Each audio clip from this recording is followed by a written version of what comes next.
Olá, meus irmãos, a paz do Senhor. Mais uma vez, aproveitando a oportunidade que estamos em casa e não podendo ainda ir à igreja, quero mais uma vez trazer uma palavra da parte de Deus para a nossa meditação. Por isso eu convido para que você pegue a sua Bíblia e, por favor, abra no livro de Apocalipse, capítulo 20. Apocalipse, capítulo 20, nós vamos ler a partir do versículo 11 e vamos nos estender até o capítulo 21, no versículo 7, até o versículo 7. Apocalipse, capítulo 20, versículo 11.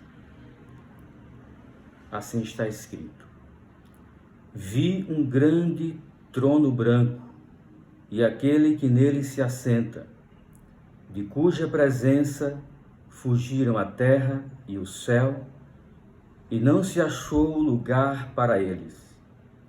Vi também os mortos, os grandes e os pequenos, postos em pé diante do trono.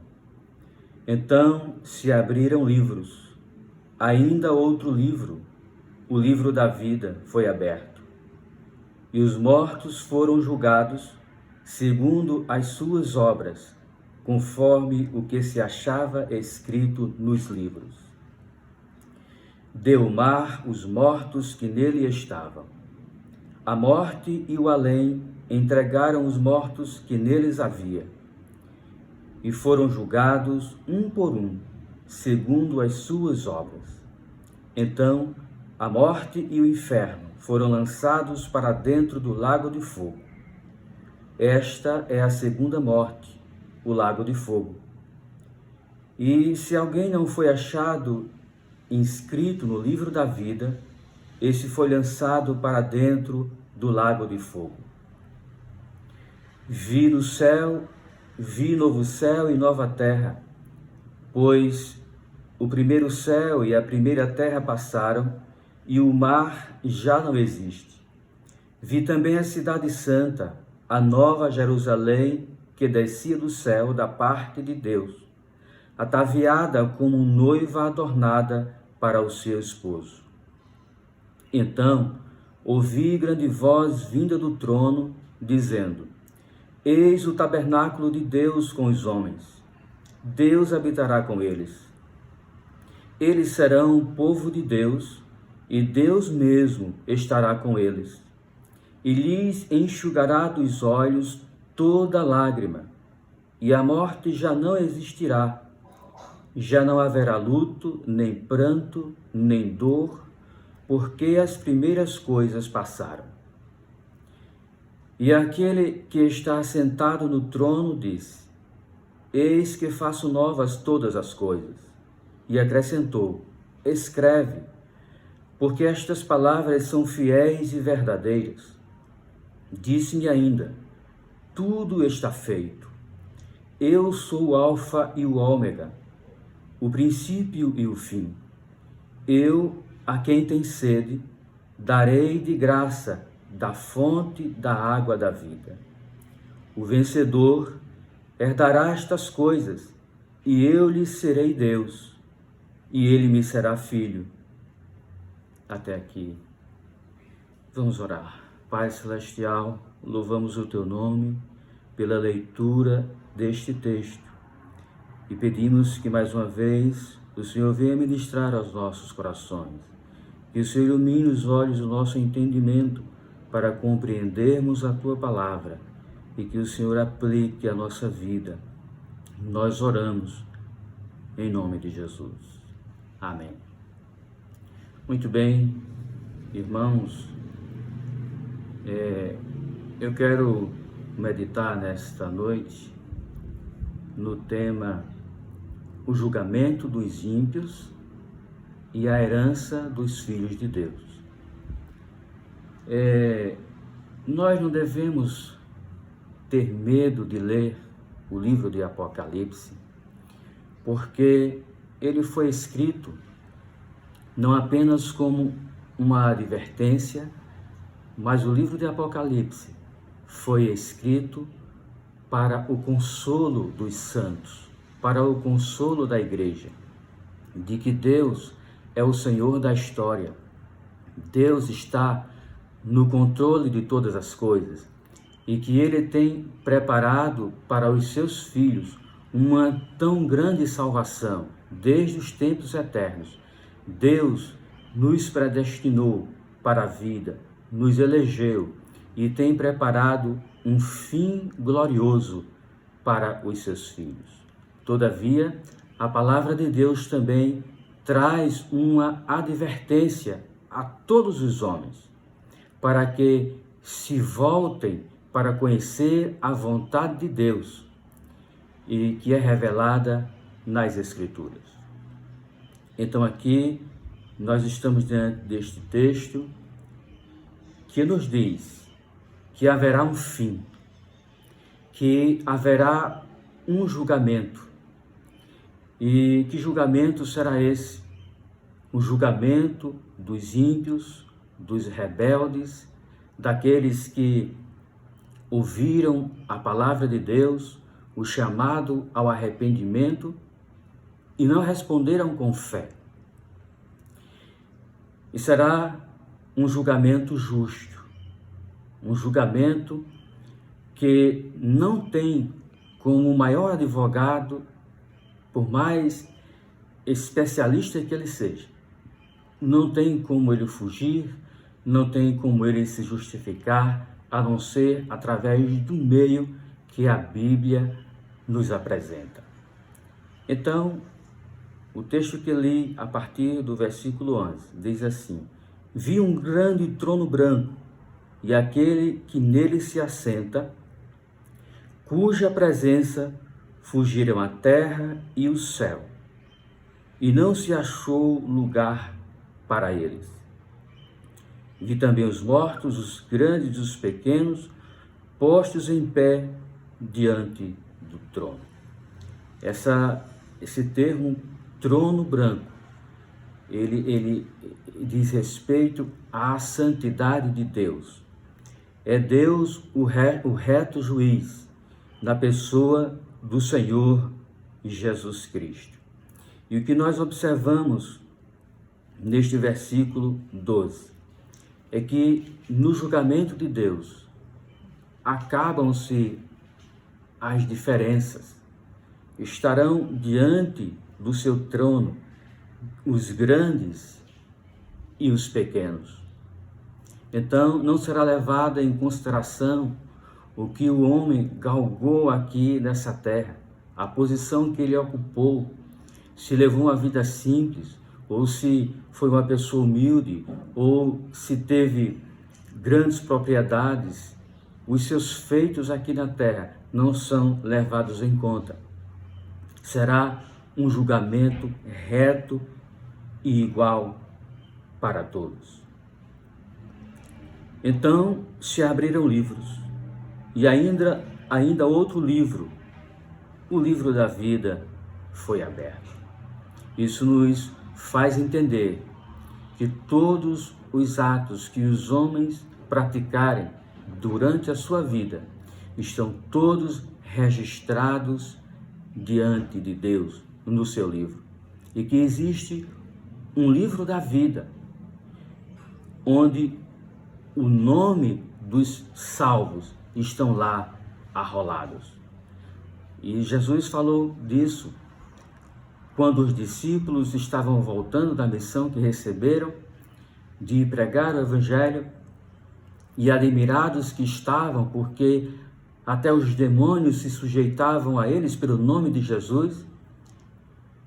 E Jesus os lembrou que eles não deveriam se alegrar por isso, mas antes se alegrarem em saber que os seus nomes estavam escritos no livro da vida. Então este livro será aberto nesse dia do julgamento. Então se abriram livros. Ainda outro livro, o livro da vida, foi aberto. E os mortos foram julgados, segundo as suas obras, conforme o que se achava escrito nos livros.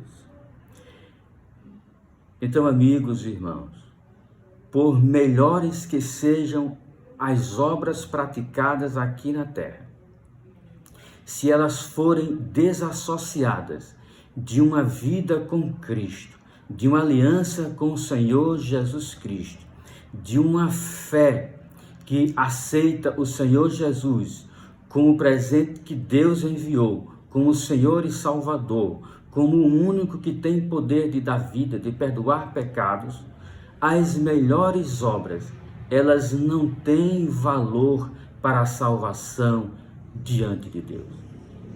Porque a salvação não vem por intermédio das boas obras, por melhores que elas sejam. A salvação é um dom de Deus, conforme está escrito em Efésios capítulo 2, versículo 8 e 9. Porque pela graça sois salvos, por meio da fé. Isso não vem de vós, é dom de Deus, não vem das obras, para que ninguém se glorie. Deu o mar os mortos que nele estavam. A morte e o além entregaram os mortos que neles havia, e foram julgados, um por um, segundo as suas obras. Então, a primeira observação é que este julgamento dos ímpios será um julgamento justo, de igual para igual, grandes e pequenos, sábios e indoutos, todos serão julgados igualmente.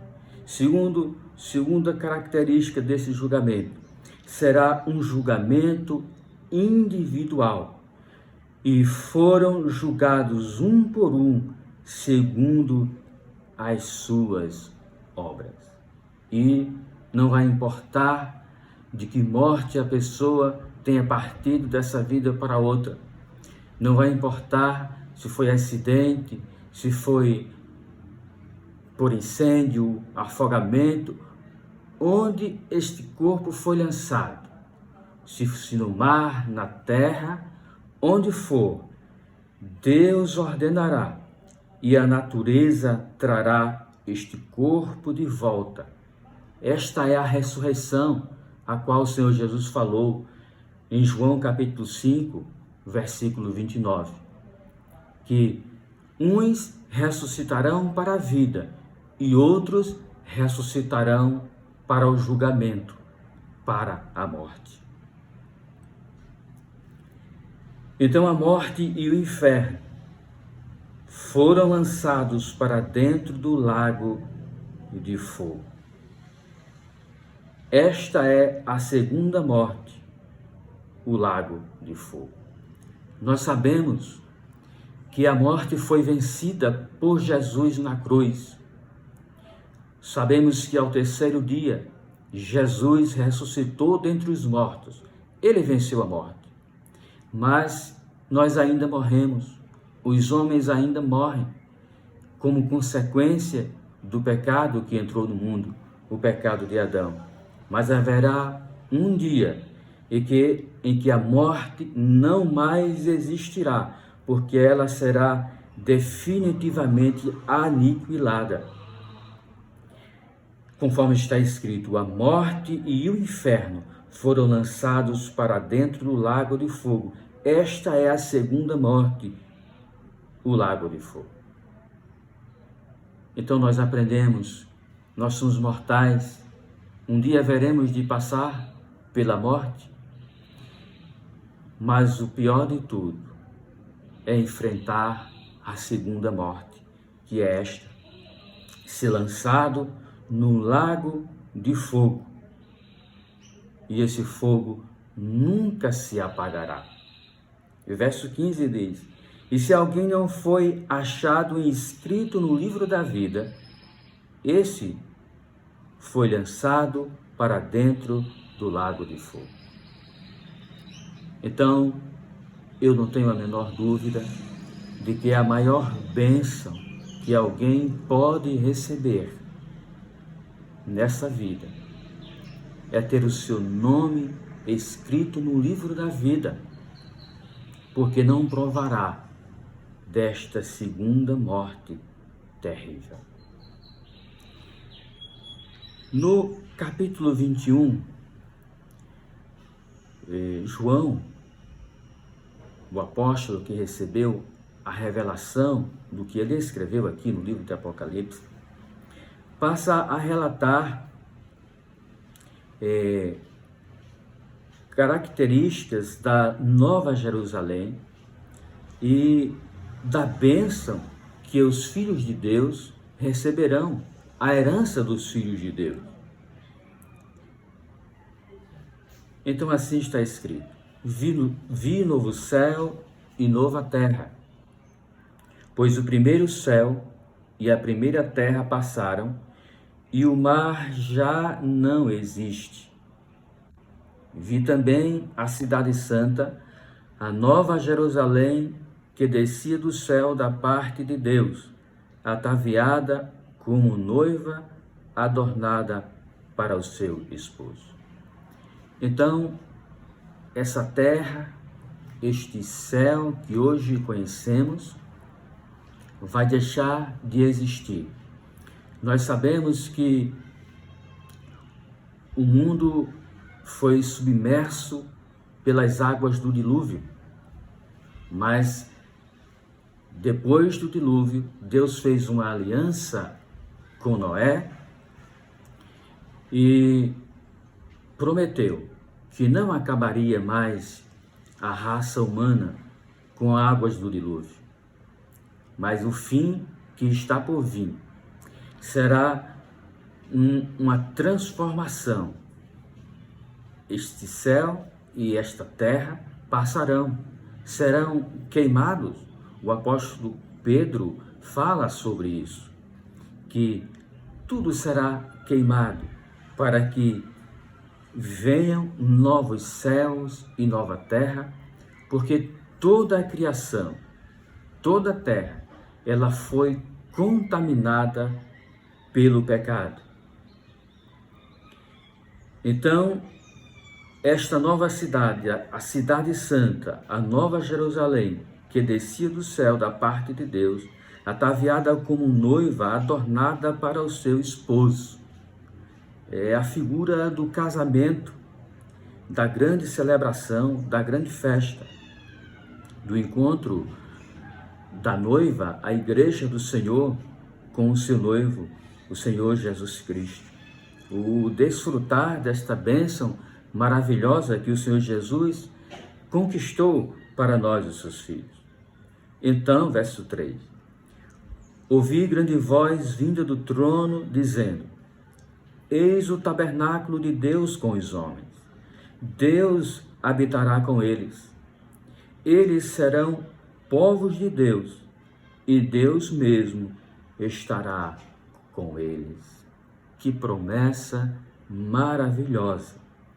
Novos céus, nova terra, Deus habitando com os homens. Eles serão povos de Deus, e Deus mesmo estará com eles. E lhes enxugará dos olhos toda lágrima, e a morte já não existirá.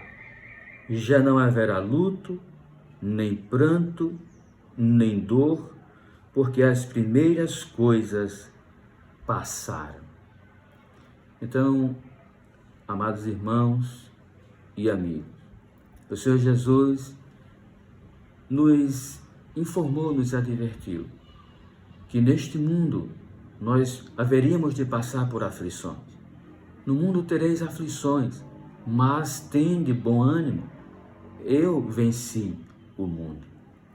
É certo que, conforme lhes falei na mensagem passada, nós estamos vivenciando o princípio das dores. O princípio das dores que será seguido por uma grande tribulação até que venha o fim. Mas o nosso consolo, pelas Escrituras, a palavra de Deus, que é a verdade, é que tudo isso vai passar.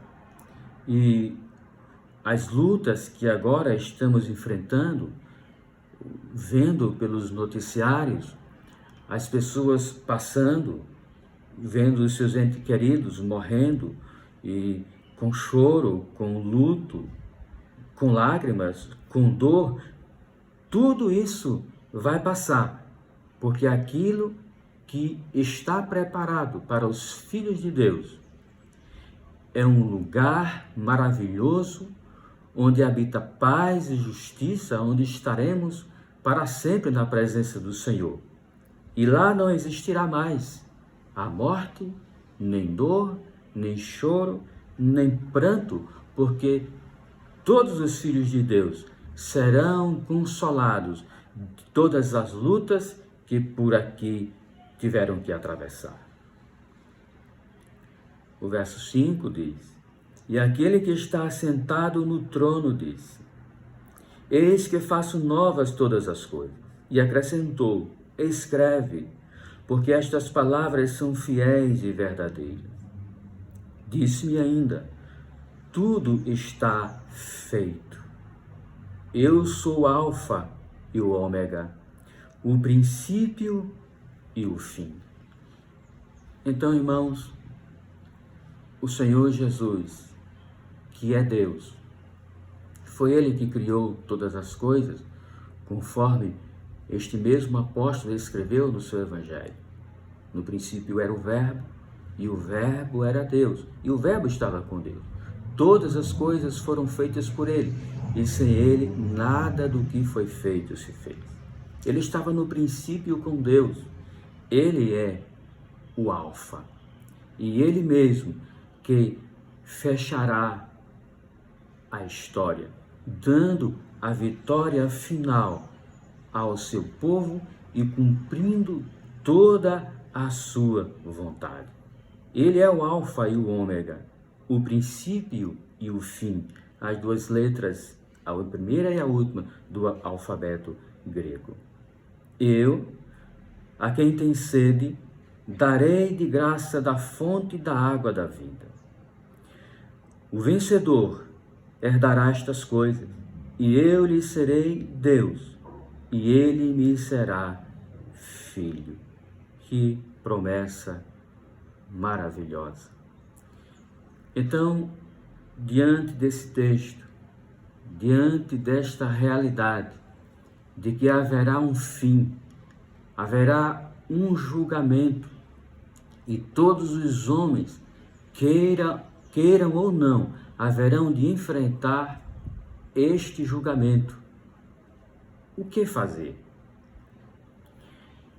Se você que tem ouvido esta palavra e outras mensagens e reconhece que é um pecador, que precisa de um Salvador, então arrependa-se dos seus pecados e creia em Jesus e receba-o como o seu único, eterno e suficiente Senhor e Salvador. Isso é beber de graça da água da vida. Jesus é a água da vida. Ele disse para a mulher samaritana: mulher, se você soubesse quem fala contigo, você me pediria e eu te daria água viva. Porque a água que eu lhe der, quem tomar desta água nunca mais terá sede. Lá em João capítulo 3, versículo 37 e 38, Jesus disse: aquele que tem sede, vem a mim e beba, porque a água que eu lhe der se fará nele uma fonte a saltar para a vida eterna. Isaías capítulo 55, também há um convite: todos vós que têm sede, venham às águas e comprem comida, comprem de graça e tomem da água da vida. Então, a salvação é um dom gratuito de Deus. Deus não leva em conta o tempo da ignorância. mas anuncia agora e em todo lugar, nesse tempo presente, a todos os homens que se arrependam.